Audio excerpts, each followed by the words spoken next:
Hi சிந்து. Hello. Good morning. Morning. சிந்து, college day ஃபங்க்ஷன்ஸ்லாம் எந்த அளவுக்கு இருக்கு? வேலையெல்லாம் மும்முரமா நடந்துட்டு இருக்கு. பிரிசைட் பண்றதுக்கு டிஸ்ட்ரிக்ட் ஜட்ஜ் லட்சுமி கூப்பிடலான்னு இருக்கோம். Very good. ஆமா, இந்த வருஷம் உங்க ப்ரோக்ராம் என்ன? ஒரு அற்புதமான விஷயத்தை பத்தி ஒரு கவிதை எழுதியிருக்கேன். அது எந்த அளவுக்கு இந்த ஃபங்க்ஷன் சூட் ஆகும் எனக்கு தெரியல. அதை நீதான் மேடையில படிக்கணும். நானா? நோ நோ, உங்க கவிதை நீங்க தான் படிக்கணும். இல்ல, மேடைனா எனக்கு கொஞ்சம் கூச்சம் ஜாஸ்தி. எத்தனை நாளைக்கு இப்படி கூச்சப்பட்டுக்கிட்டே இருப்ப? Good morning. Good morning. சௌக்கியமா இருக்கீங்களா? நாமெல்லாம் வருங்கால டாக்டர்கள், அடுத்தவங்க சௌக்கியத்தை பத்தி தான் விசாரிக்கணும். அது சரி, நம்ம மாதிரி டாக்டருக்கு படிக்கிறவங்களுக்கு கூச்சம் இருக்கலாமா? கூடாது. இருக்குதே, ஏகப்பட்ட கூச்சம் வச்சிருக்கான். இங்க பாருங்க, சொல்ல வேண்டிய விஷயத்தை தெளிவா சொல்லணுமா வேண்டாமா? சொல்லணும். சொல்ல மாட்டேங்கிறானே, உடனே தட்டிடுவான். ஏய், நீயா சொல்லிடுறியா இல்ல உன் சார்பா நான் சொல்லவா? இப்ப வேணாங்கிறியா? என்னது? பண்ணல, அவன் வளர்றான். வளர்றானா? உண்மையை சொன்னா வளர்றானா? ஆமா, நான் வளர்றேன் சில நேரங்கள்ல. நம்ம ப்ரொஃபசர் மாதிரி. ஆமா, உங்க செட்ல இன்னொருத்தர் எங்க காணோம்? யார் அது? ஓ, சதீஷா? அவன் வேற எங்க இருப்பான்? பிளே கிரவுண்ட்ல விளையாடிட்டு இருப்பான். அவன் ஒருத்தன் ஏன் தான் கடவுள் கொடுத்த உடம்பை இப்படி கஷ்டப்படுத்திக்கிறானோ தெரியல. இது வேண்டாம், நம்ம லெவலுக்கு இது ஒத்து வராது. அப்படிங்கும்போது என்னடா எழுதியிருக்க? இனிய தென்றலே இரு கைகள் வீசிவா. என்னடா வரி இது? இது கைய வீசிவா கால வீசிவான்னு அவ என்ன கவாத்தா பழகுறா? மறைமுகமா லவ் லெட்டர் எழுதுன மாதிரி இருக்கணும்டா. நீ கவிதை மாதிரி எழுதிக்கிட்டு இருக்கிற. அவ கேட்டா தன்னைத்தான் வர்ணிக்கிறான்னு அவளுக்கு மட்டும் புரியணும், வேற யாருக்கும் புரியக்கூடாது. பொதுவா நீ கவிதை எழுதுனா யாருக்கும் புரியாது. இது குறைந்தபட்சம் அவளுக்கு மட்டுமாவது புரியணுங்கிற. எங்கேயாவது ஒரு இடத்துல அவ பேரை சேர்த்து விடுறா. டேய், அவ பேரை ஸ்ட்ரைட்டா சொல்லக்கூடாதுடா. ஸ்ட்ரைட்டா பேர் சொல்லக்கூடாதா? அவ பேரு சிந்து. இதை எழுதிக்க. சிந்து நதியின் இசை.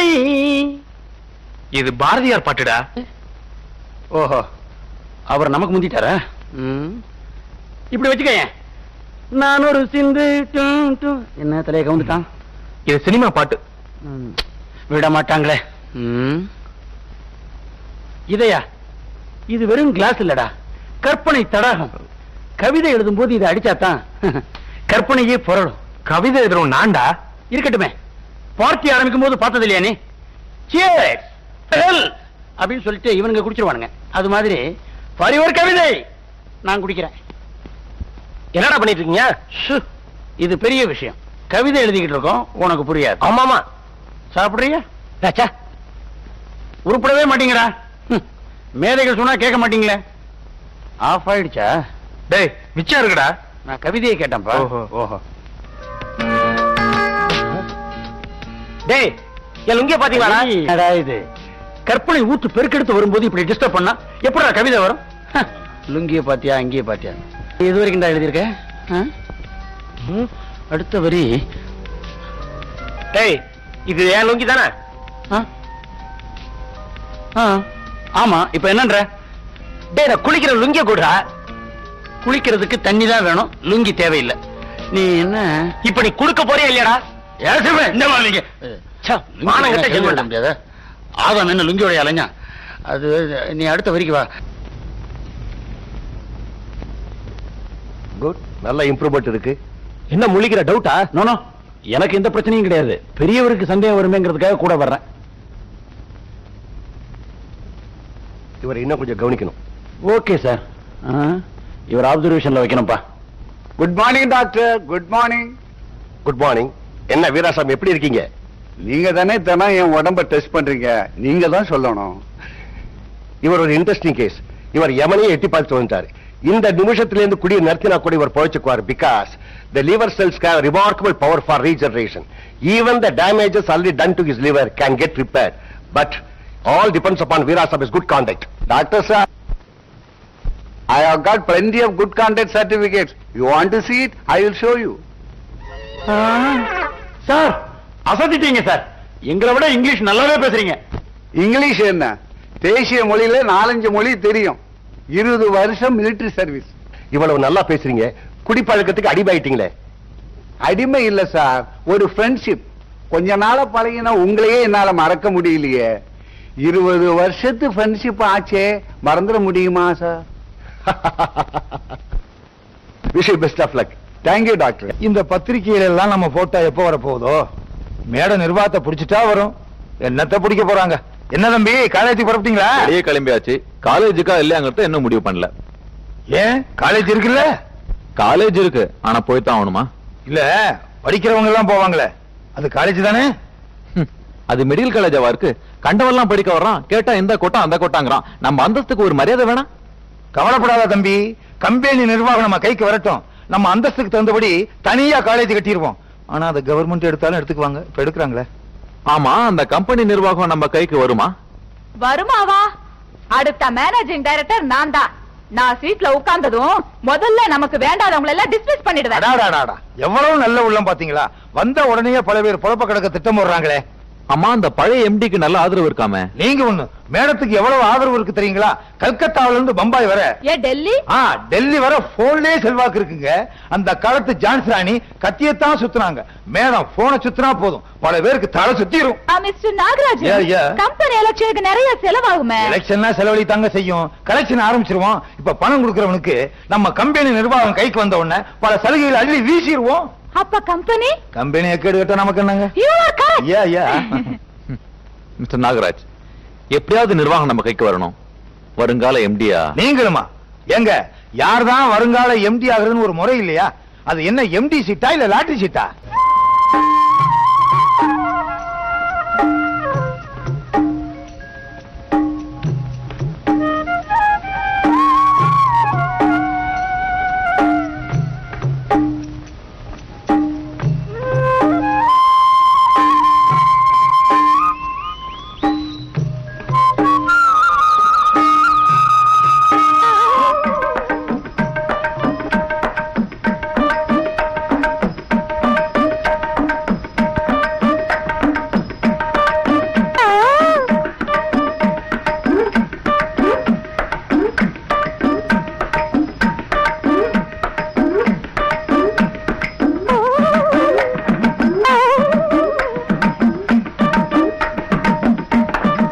என்ன தைரியம் இருந்தா அந்த பிரின்சிபால் சஸ்பெண்ட் பண்ணிருப்பான்.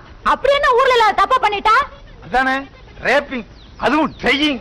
ஏப்பா 5000 10,000 கொடுத்து செட்டப் பண்ண வேண்டியதானே? கொடுத்து பார்த்தேன், ஒண்ணும் நடக்கலையே. அதுவும் வாஸ்தவம் தான். அது கிராமம், அங்க மான மரியாதைக்கு தான் முக்கியத்துவம் கொடுப்பாங்க.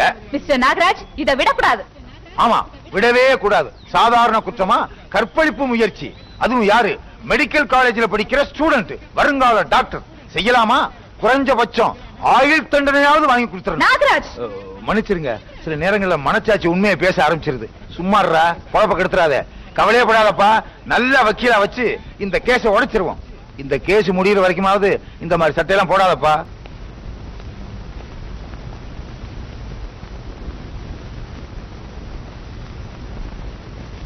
டிஎஸ்பி சார், எங்க அப்படி என்ன விஷயம்?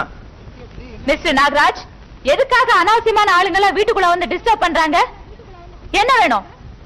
நான் என்ன உங்ககிட்ட பொங்கல் நான் கேட்க வந்திருக்கேன். மரியாதை அவனை என் கூட அனுப்பி வைங்க. மிஸ்டர் டிஎஸ்பி, எந்த இடத்துல எப்படி நடந்துக்கணும்னு தெரிஞ்சுக்குங்க. இவங்க ஐஜிவே பார்த்தவங்க. பெரிய மனுஷங்களை அவமானப்படுத்துறதா உங்க நோக்கமா? பசங்களை ஒழுங்கா வளர்க்கலன்னா அதனால ஏற்படுற அவமானத்தை பெரியவங்களும் அனுபவிச்சுதான் ஆகணும். நீங்க காலேஜுக்கு வர மத்த பசங்களை பாக்குற மாதிரியே என் பையனையும் பாக்காதீங்க. உங்க பையனுக்குன்னு தனியா சட்ட திட்டம் எல்லாம் கிடையாது. அவன் மேல ஒரு அப்பாவி பண்ண கற்பழிக்க முயன்ற குற்றச்சாட்டு இருக்கு. நம்ம எல்லாம் சின்ன வயசுல நடந்துக்கலையா? இதெல்லாம் சகஜம்தான். அதே மாதிரி குற்றவாளிய போலீஸ் கஸ்டடியில கூட்டிட்டு போறதும் சகஜம்தான்.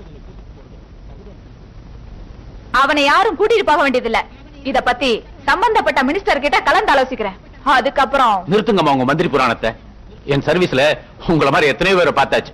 மரியாதையா இன்னும் 24 மணி நேரத்துல உங்க பையனை கிட்ட ஒப்படைக்கணும். ஒப்படைக்கலைன்னா உங்க கையில விளங்க மாட்ட வேண்டியிருக்கும். இவங்களுக்கு அவங்களுக்கும் உண்டு. அப்ப சரி. ஆனா ஜெயில 2 பேரையும் தனித்தனி ரூம்ல வைப்போம். பிரிக்கிறாங்களே. இல்ல, ஐயோ.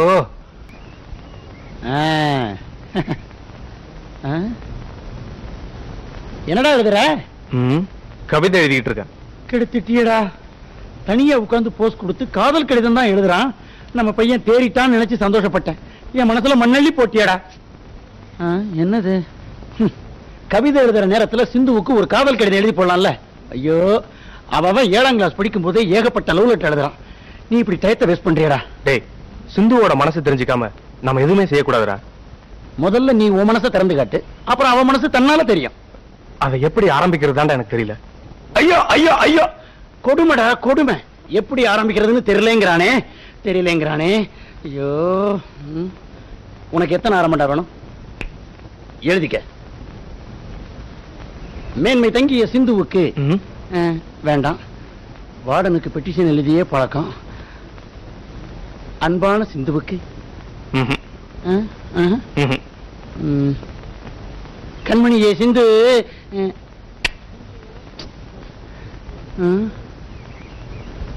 மேடியர் சிந்து. வேண்டாம், எனக்கே பயமா இருக்கு. சாப்பிட்டா போ. இதய ராணியே சிந்து. டேய், சிந்து ரொம்ப மென்மையானவடா. மென்மை. நெஞ்சின் பஞ்சே சிஞ்சு. எப்படி இருக்கு? சிந்துவுக்கு செல்ல பேரு சிஞ்சு. நல்லா இருக்க? அவகிட்ட நாசூக்கா எடுத்து சொல்லணும்டா. இதை விட நாசூக்கா நீ தர மாட்ட. உனக்கெல்லாம் ஒரு காதல். இதுல என்ன கொடுமை தெரியுமா? உன்ன மாதிரி குழந்தைங்க கிட்ட தான் பொண்ணுங்க நெருங்கி பழகுறாங்க. நானும் இருக்கனே ஒருத்தி. ஐயோ, எவளையாவது பார்த்து குட் மார்னிங் சொன்னா பதில் கூட சொல்லாம திரும்பி போயிடுறாங்க. நீ இதே ரீதியில உட்கார்ந்து பாத்துக்கிட்டு இருந்த, அவ்வளவுதான். நீயே சிந்து கல்யாணத்துக்கு வாழ்த்து மடல் எழுதி நீயே படிக்க வேண்டியிருக்கும். அப்ப நேர்லயே சொல்லிடலாங்க. இல்ல, டெலிபோன் போட்டு சொல்லு. என்னடா கேள்வி இது? காலேஜுக்கு வந்தோம், படிப்பு தான் வரல, காதலாவது வரட்டுமே. காதலி புறப்படு, கடமையாற்று, வெற்றி உணவு. Wish good luck, all the best. மியா கோத்ராபா, ஜப்பான் பாஷை பயந்துராத. இங்க பாரு, இதுக்கு மேலேயே நீ லவ் பண்ணல, ரூமை காலி பண்ணிடு. வேற ரூம் பாத்துக்கோ. தம் இல்லடா.